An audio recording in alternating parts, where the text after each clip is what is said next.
Indicator जो यदि तेजी से बढ़ने लगे तो हमारे स्वास्थ्य के कई पहलू प्रभावित हो जाते हैं और ख़ास तौर पर हमारी हार्ट हेल्थ। ये कोलेस्ट्रॉल दो प्रकार के होते हैं, एलडीएल जिसे हम बैड कोलेस्ट्रॉल के नाम से पुकारते हैं और एचडीएल जिसे हम गुड कोलेस्ट्रॉल के नाम से पुकारते हैं। जो बैड कोलेस्ट्रॉल है वो एक तरह का वेस्ट होता है जिसे हमेशा हमारे शरीर से बाहर निकालना होता है हमें, और जो एचडीएल है गुड कोलेस्ट्रॉल वो एक तरह का क्लींजिंग एजेंट होता है जो साफ सफाई का काम करता है और हमारे स्वास्थ्य को अच्छा बनाए रखता है।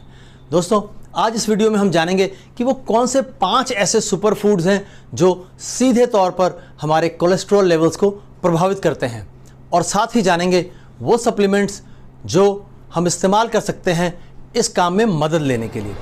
आइए बात शुरू करते हैं। नमस्कार दोस्तों, मैं हूं न्यूट्रिशन गुरु संजीव पांडे और आपका बहुत स्वागत है कोलेस्ट्रॉल पर चर्चा में। जैसा कि हम बात कर रहे थे, कोलेस्ट्रॉल दो प्रकार का होता है शरीर के अंदर, एलडीएल एंड एचडीएल। इन दोनों के संतुलन को बनाए रखना होता है। एलडीएल ऊपर न जाने पाए और एचडीएल नीचे न जाने पाए। कोलेस्ट्रॉल हमारे भोजन से सीधे तौर पर प्रभावित होता है। हमारी जो डाइट है वो सीधे तौर पर इनके लेवल्स को प्रभावित करती है और हमारे स्वास्थ्य को और हमारी जीवन को पूरी तरीके से प्रभावित करती है। पहला सुपर फूड है ओट्स एंड बार्ले। ओट्स जिससे आप सब अच्छी तरह से वाकिफ़ हैं, बार्ले जिसे हम जौ कहते हैं हिंदी में। इनको आप नाश्ते में सुबह एक बाउल कुछ नट्स मिला करके ले सकते हैं।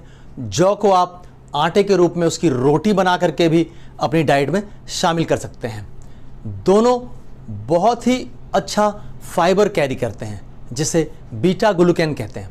ये एक सॉल्युबल फाइबर होता है और ये मदद करता है हमारे शरीर से बैड कोलेस्ट्रॉल को बाहर निकालने में, यानी एलडीएल के लेवल्स को नीचे लाने में। ये उसको अपने साथ बाइंड करके शरीर से बाहर ले जाता है और इस तरीके से हमारे कोलेस्ट्रॉल लेवल्स को हेल्दी बनाता है। Number 2, walnut and almonds. Walnut यानी अखरोट और आलमंड्स यानी बादाम। ये दोनों चीज़ें हमारे कोलेस्ट्रॉल लेवल्स को हेल्दी बनाने में बहुत मदद करती हैं। आप इन्हें रात में भिगो के रख दें और सुबह इनका सेवन कर सकते हैं। भिगो के रखने से फ़ायदा ये होता है कि इनकी तासीर गर्म होती है तो उसकी गर्मी होती है वो कुछ हद तक बाहर चली जाती है। साथ ही इनमें कुछ एंटी न्यूट्रिएंट्स होते हैं, कुछ ऐसे पदार्थ जो न्यूट्रिशन को शरीर में एब्जॉर्ब होने से रोकते हैं, वो भी भिगो के रखने से रिमूव हो जाते हैं।